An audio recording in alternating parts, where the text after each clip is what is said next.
And the question is that clauses 1 and 2 stand part. The Honourable David Cunliffe. Mr. Chairman, this has been an important and lengthy debate on a framework piece of legislation that is critical to the efficient and effective functioning of our civil service. It may not at first glance be the sort of legislation that someone might pick up and find exciting to read, but it is nonetheless fundamental to how we do our job collectively of serving New Zealanders to the best of our ability and extracting the very best value that we collectively can from their hard-earned tax dollars. Mr. Chairman, this has been appropriately a reasonably wide-ranging debate, and I appreciate, sir, your willingness to accommodate the various issues that have arisen. Mr. Chairman, let us cast our minds back to the original process which this bill went through. The Labour opposition opposed this bill strongly at first reading. It did so because the bill as drafted, particularly through the amendments to the State Sector Act, would have gutted the rights of civil servants to their negotiation rights, their redundancy provisions, and a host of other hard-earned employment obligations and privileges. Mr. Chairman, I'm very, very happy to reiterate that as a result of a careful and good faith negotiation with the Minister that was led by the Labour Party and supported by the Public Service Association and the Council of Trade Unions, the Government has seen fit to introduce extensive amendments which now allow us to support the legislation with the support of those union representatives. Now, let me clarify and say that's not to say that the unions themselves think this legislation is a wonderful thing. They still have, as we do, significant reservations about the potential interpretation of some aspect of it.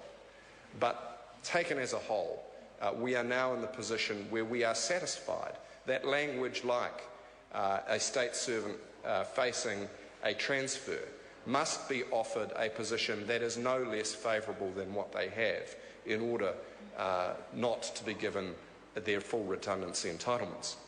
And, sir, we are reasonably satisfied that the changes to the government workforce orders that now make them workforce statements and the explicit language written into the bill during the Select Committee process that protects and preserves all existing employment rights in that process offers sufficient protection to state servants for us to be able to confer support for the bill. And there are a number of other similar changes made at the Select Committee, particularly in relation to the State Sector Act provisions, that have given us sufficient comfort that at this stage we can support the bill, again, with caution, with some reservations, with a careful eye to how it is implemented by the current government, and with a view to potentially reviewing it when the new government comes in just 15 months' time. Mr. Chairman, but we do offer now our support. We do offer now our support for the bill at this point. Mr. Chairman, having disposed of those very serious reservations and acknowledging the good work of the Minister, the Honourable Jonathan Coleman, and the then Chairman of the FEC, now the Honourable Todd McClay, Mr. Chairman, let us move back to the central purposes of the bill, which we commend and support. That is, that through this legislation we will help to modernise the public sector. And I think our Deputy Leader Grant Robertson made a very good point when he talked about moving from the age of the spreadsheet to the age of Google. We are seeking to build a flexible, networked, interactive, service-oriented, lean but not mean public sector that will serve the interests of all New Zealanders while being careful and prudent with the expenditure of public monies. And it has been a shared goal of both sides of this House for many years now that the civil service would be able to move towards more collective enterprise in the best sense of the word. That agencies of the state, whether they be government departments or Crown entities or contracted agencies, work together to achieve common goals. And it hasn't been that easy. Managing for outcomes has come and gone. The government is having real trouble, I understand, with its Better Public Services program, where at least half of the objectives soon to be revealed are not on track. And it's not that easy to bring government departments, Mr. Chairman. David Cunliffe. It's not that easy to bring government departments together on common goals. And this legislation will, we hope, make a real contribution in that regard. There are several ways in which it does that. The first is the multi-category appropriation. That allows agencies to receive a common funding pool across traditional silos. Now, as introduced, the bill sacrificed the specificity and accountability requirements in the name of that cooperation. As amended in the Select Committee and with further useful advice of our high-calibre officials, there's a better balance because we now have full traceability of funds from year to year when they have including when they have changed the jargon from output class to output class, including where they move to a multi-category appropriation as provided for. So we're now comfortable that we haven't sacrificed the accountability to get the flexibility. Mr. Chairman, another aspect of trying to build a more flexible public service has been to make somewhat less prescriptive the provisions around a statement of intent. And for the public, the statement of the intent is one of the key contractual documents alongside a Chief Executive's performance agreement by which the Cabinet and the political layer, which are the people's representatives, bring the direction of the government of the day to the civil service. And they are absolutely essential documents.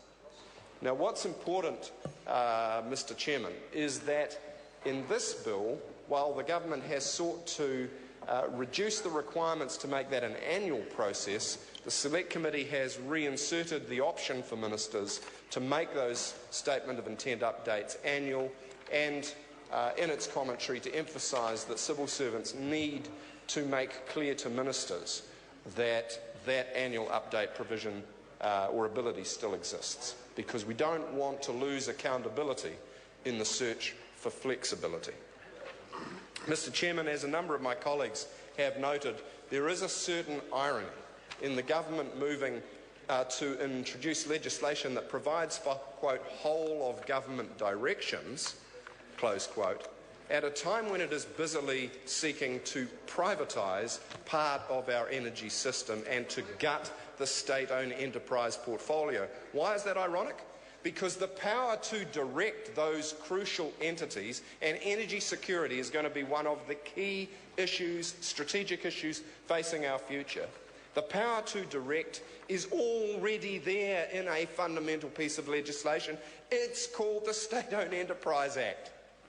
But when Mighty River Power, for one, is partially privatised, it is no longer in law a state-owned enterprise, so the power to direct is rescinded.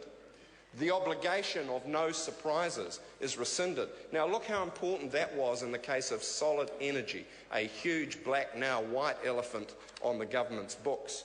They should have been even more prescient in their advice to ministers. And ministers should have been even more hands-on to avoid the bloodbath of taxpayers' money which has occurred in relation to that entity. But to make those rules looser by partially privatising the entity as was announced, even though they now can't because it's such an embarrassment, while introducing this responsible legislation to allow for whole-of-government directions, I think the public will get the irony in that situation. And I see members opposite are kind of shuffling, looking at their feet. They've got their heads down. That's the traditional reaction when you know you're up legislative creek without a paddle.